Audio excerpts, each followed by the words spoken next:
Hi, this is Paul again. We're ready to get going with vectors that really do have a magnitude and a direction. I'm going to explain how to define lengths and then how to define angles in terms of dot products. Let me start by saying a little bit more about setting up the screen. We've really got nothing to put in the margin of the display area, so the sensible thing is to make the margins as small as possible, and that's just a little bit larger than 1 unit in each dimension. And the PCH equals 20 means that when we display points, they get displayed as solid dots rather than as open circles, which I think looks better. Next, we set up the plot. X is going to run from 0 to 5. Y is going to run from -1 to 5. We didn't leave any space for labeling the axes, so we're not going to have any labels. Very importantly, though, I'm setting ASP equal to 1. That means 1 unit in the horizontal direction will be the same as 1 unit in the vertical direction. I don't want all 4 axes, so I set axes equal to false, but then immediately ask for axis 1 and axis 2, and there's our display with nice tick marks on the axes. Let's define a 2-component vector and plot it in red, and you know how to get its length. By the Pythagorean theorem, the length is the square root of the sum of the squares.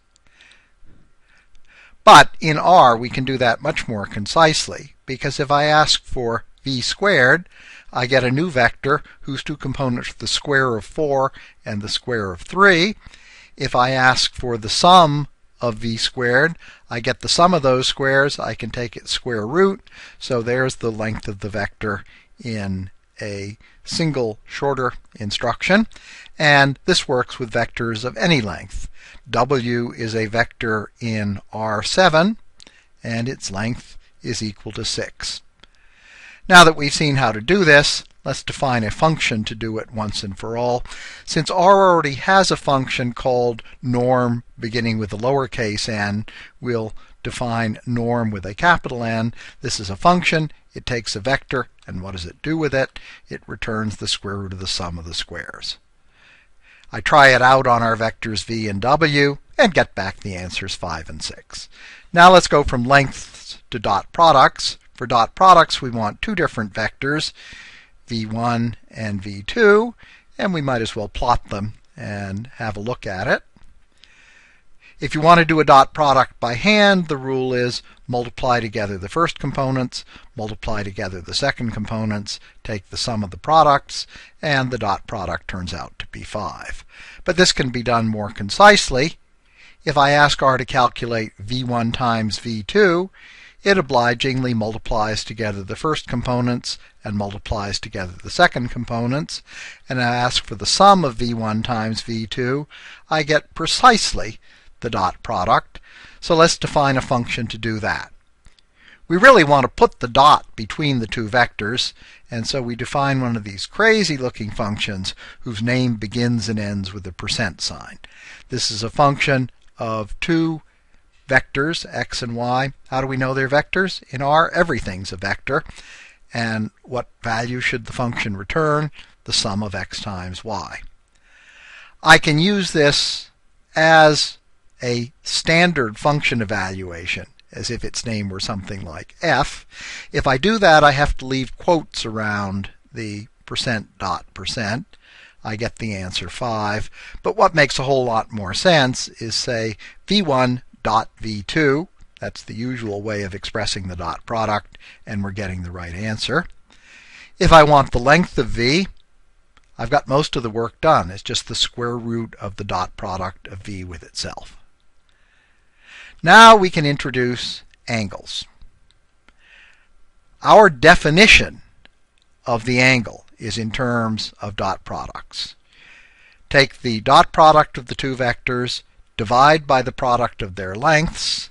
That's the cosine of the angle between the 2 vectors, and the arc cosine function, which is built into R and built into any self-respecting scientific calculator, then gives us the angle. What's the angle? 0.7853982. What? It's less than 1 degree? No, it's less than 1 radian.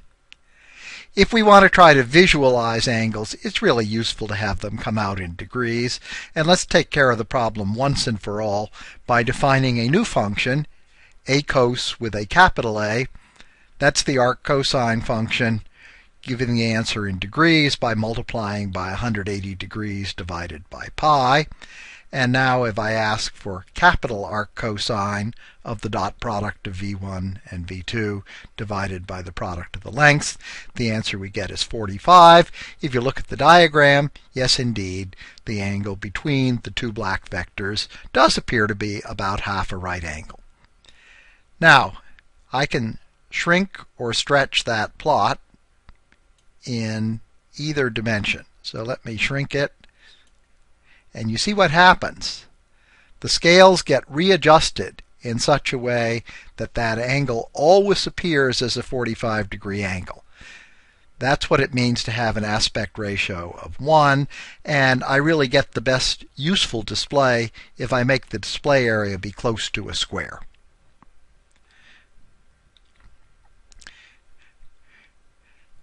We might as well go ahead and define a function that returns the angle in degrees between two vectors using the formula that we've just tried out. It's the angle between function. Give it any two vectors, you get the angle between the vectors. And if you look at the script that is 2.1L vector library, many of the useful things I've been doing are built into that script. In subsequent scripts, we'll just include that so that all these functions are defined. Now let's look at the components of the vector.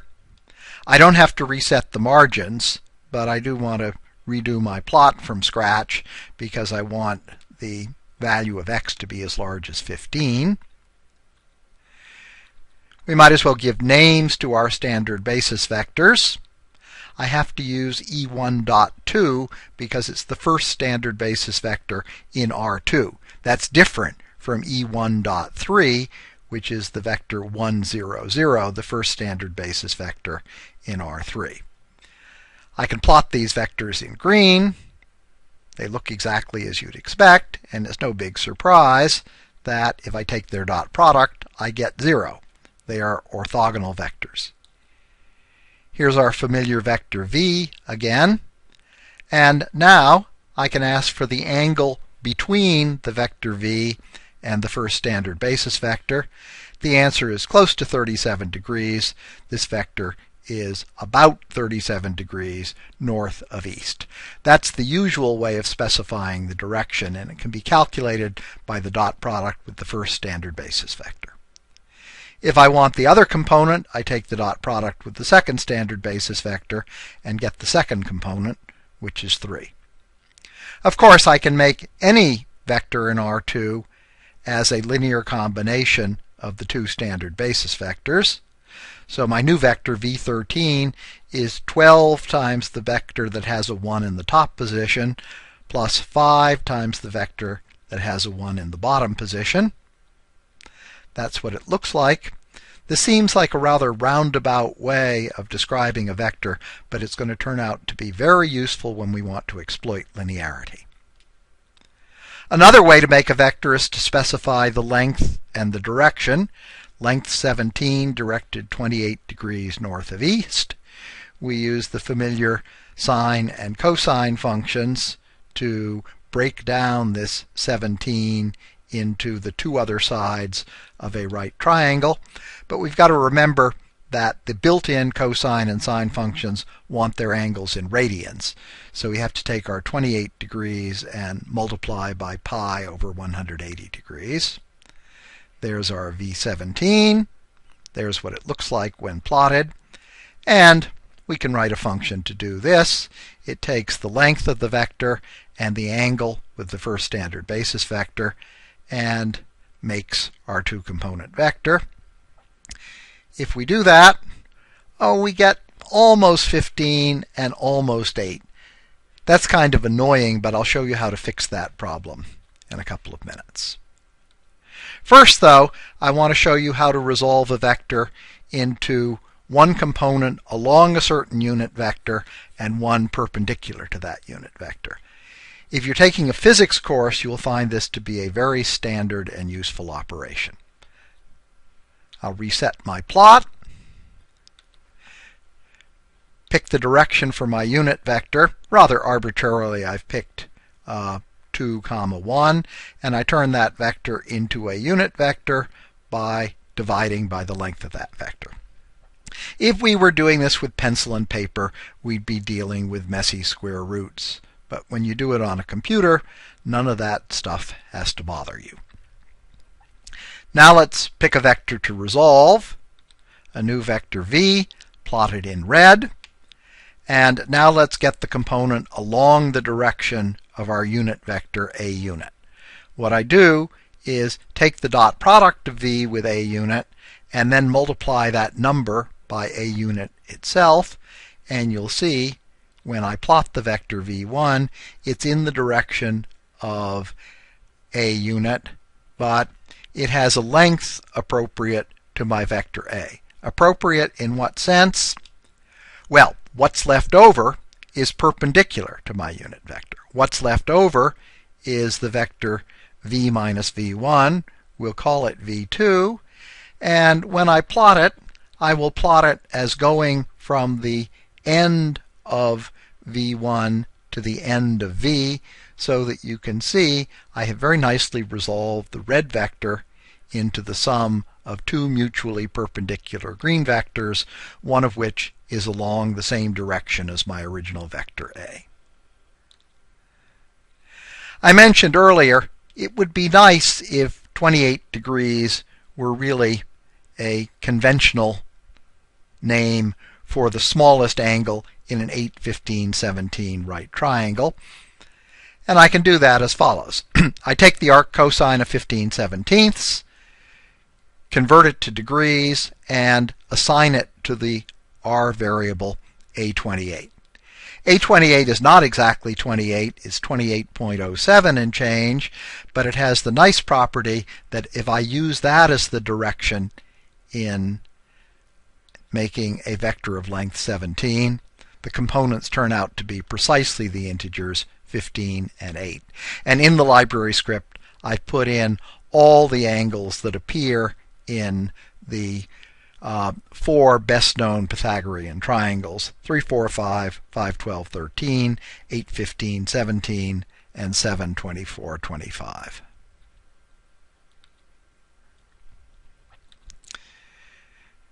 Now let me show you how to do elementary calculations with vectors that are specified in terms of length and direction, but where the calculation has to be done using components.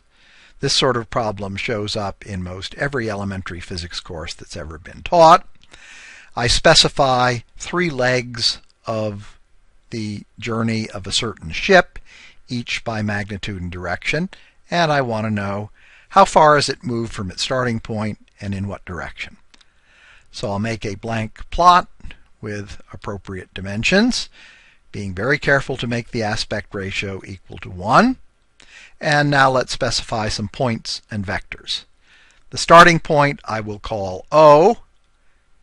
The first leg of the journey, v1, is a vector of length 20, 67 degrees above the easterly direction. There are its components. If I add it to my starting point, I get a new position P1, and I can draw an arrow to represent the vector that's the first part of the journey. I do exactly the same thing with the vector v2 from its magnitude and direction, and find where I'm located after the second part of the journey. Exactly the same thing with v3. I have now succeeded in adding together the 3 vectors v1, v2, and v3. I draw the sum of the 3 vectors in magenta starting at the origin. If I want to know my distance from the starting point, I use the norm function to get the length of that vector. And if I want to figure out the direction in which I have traveled, I use the angle between function that we've defined. Notice again, everything is preserved if I start shrinking the windows. That angle is going to look like 10.2 degrees no matter what size and shape I use for this window, because the aspect ratio is equal to 1. There's technical terminology for that. What we were doing in week 1 is officially called affine geometry. In affine geometry you have vectors, but you don't have a general notion of length that lets you compare the lengths of vectors in different directions, and you don't have any notion of angle or perpendicularity. What we're doing today is Euclidean geometry, where length and angle are important concepts. When you're doing physics, you're usually doing Euclidean geometry. If you're applying vectors, on the other hand, in a field like economics, even though you may draw diagrams to represent what's going on, what you're doing is almost certainly affine rather than Euclidean geometry.